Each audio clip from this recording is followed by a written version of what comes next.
Hi there, I'm Bart and I'm one of the instructors at thehumandiver.com, and today I get to talk to you about goal fixation. Now, first off, being goal oriented, that's a good thing. You need to know where to go, you need to know when you achieve what you've set out to do. But being fixated on that goal, that's a bad thing. That's when you're too focused and you lose sight of other things. And one of the things you lose sight of is rule number one. And rule number one is always to come back safely to fight another day. A couple of big examples of goal fixation. Doc Deep tried to set a new deep diving record in 2015. He forgot the number one rule, to come back safely, and he also hadn't planned to fail safely, so he didn't live to tell. Also in mountaineering, every year we see people dying trying to reach the summit of Mount Everest. What they all have in common is that they've passed the point of no return, and for some reason they kept going. And what they forget is that getting to the summit or getting to that maximum depth, that's only half the distance. You have to come back safely.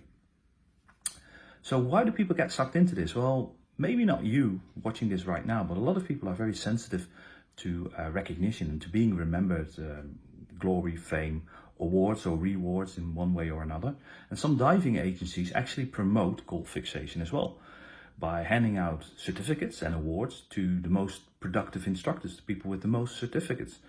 These instructors, instructor trainers, course directors, get their names mentioned in magazines, in publications, certificates, whatever, on the website, and they can show other people, look how great I am. Basically what's happening is it's quantity over quality.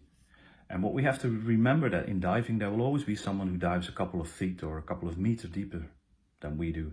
In mountaineering, there will always be someone else, maybe literally behind you, queuing up to reach that summit or climbing an even taller mountain, and in that way surpassing your record. And what good is having a record or a personal best if you don't get to live and tell about it?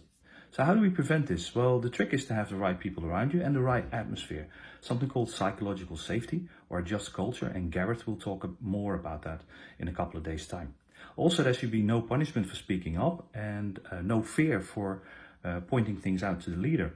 And as a leader, you have to be welcome to this feedback. You have to be happy with it. And also, it's important to set waypoints. And at each waypoint, ask yourself, am I still on track? Not just towards my goal, but also to make it back safely. And also plan to fail safely, which is a topic for another short talk in a couple of days' time.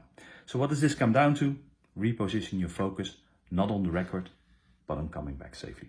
Thank you for your attention.